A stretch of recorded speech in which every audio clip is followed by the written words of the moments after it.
Assalamualaikum warahmatullahi wabarakatuh.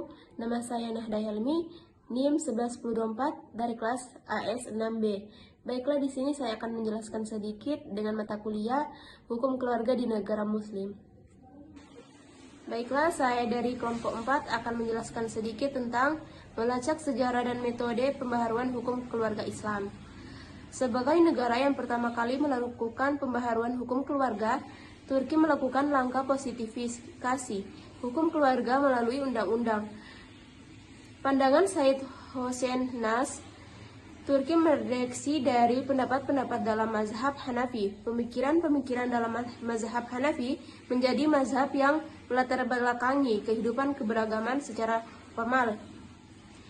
Pembaharuan hukum keluarga di Turki selanjutnya mengalami perkembangan yang cukup pesat dibandingkan dengan pemikiran-pemikiran fikih konvensional.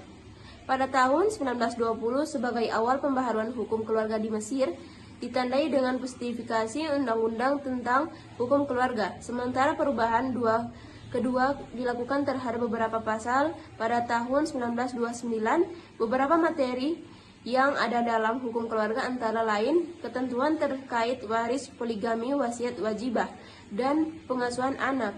Kontribusi nyata yang dilakukan Turki serta Mesir dibuktikan dengan adanya pengaruhan terhadap hukum keluarga dari kedua negara tersebut.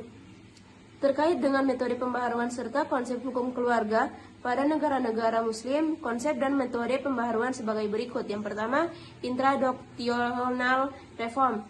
Sebagaimana yang telah disabdakan oleh Nabi Muhammad tentang adanya perselisihan pendapat di kalangan para mujtahid, merupakan sebuah rahmat. Persilangan pendapat tentang dibuktikan dengan perkembangan terhadap pengkajian dan penetapan hukum Islam yang elastis telah menimbulkan adanya suatu pendapat yang berbeda-beda di kalangan fuqaha hukum Islam.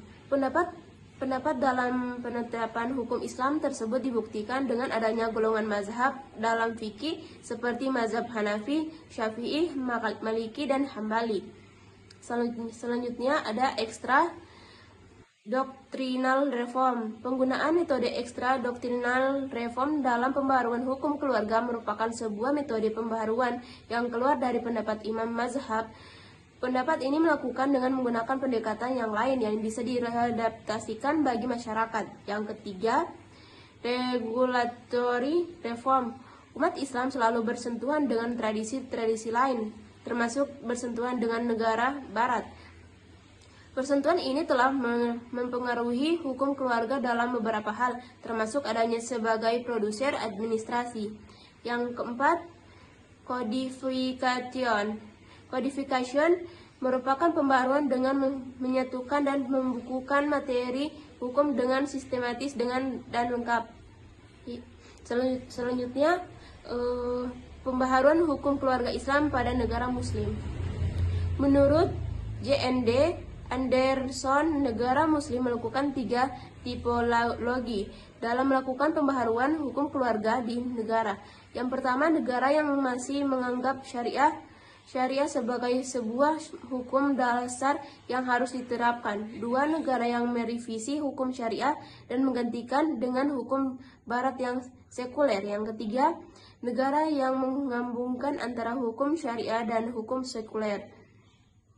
Sementara itu, negara-negara menetapkan hukum keluarga terbagi menjadi 3 kelompok negara. Pertama, negara yang menetapkan hukum keluarga berdasarkan dengan beberapa mazhab secara asli yang diakui. Kedua, negara yang dilakukan perubahan secara keseluruhan terhadap hukum keluarga dan hukum yang lebih progresif.